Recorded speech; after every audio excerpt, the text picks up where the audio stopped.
नमस्कार, देशोन्नतीमध्ये मी ऐश्वर्या शिंदे आपलं स्वागत करते।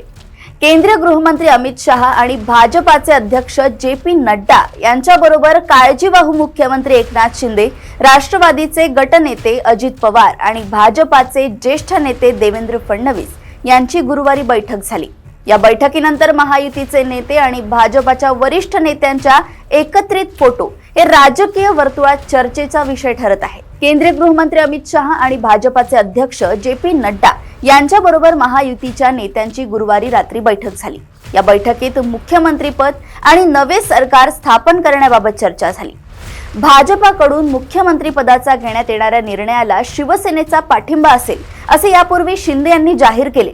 मात्र दिल्लीतील बैठकीनंतर ही महायुतीकडून मुख्यमंत्रीपदाचा निर्णय जाहीर झालेला नाही। बैठकीनंतर अजित पवार, देवेंद्र फडणवीस यांचे हसरे चेहरे फोटोतून दिसून आले। दुसरीकडे एकनाथ शिंदे हे नाराज असल्याचं देहबोलीतून दिसत होते। देवेंद्र फडणवीस, अजित पवार यांच्या एक्स मीडियावरून बैठकीचे फोटो पोस्ट करण्यात आले। मात्र एकनाथ शिंदे यांच्या एक्स मीडिया अकाउंटवर महायुतीच्या बैठकीबाबत कोणतीही पोस्ट करण्यात आली नाही।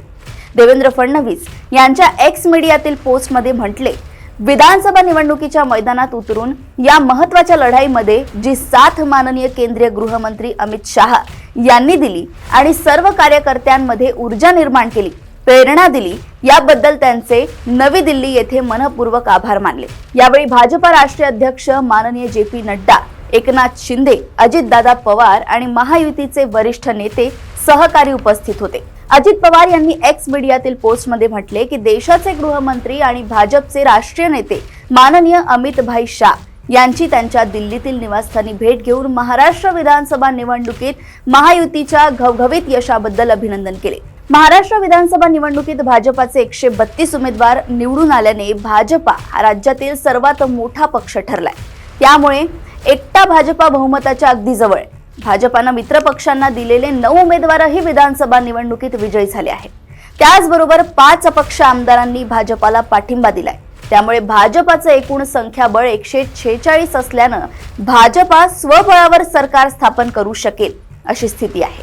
अशा राजकीय परिस्थितीत राष्ट्रवादी आणि शिवसेनेला जास्तीत जास्त मंत्रिपदासाठी आणि ठराविक खात्यांसाठी फारसा आग्रह धरता येणार नाही असे राजकीय विश्लेषकांचं मत आहे। आता मुख्यमंत्री कोण होतंय आणि नव्या सरकारमध्ये अजित पवारांची भूमिका जवळपास नक्की असल्याचं दिसतंय। परंतु एकनाथ शिंदे यांचं स्थान कोणतं असणार, आता हे बघणं महत्त्वाचं ठरणार आहे।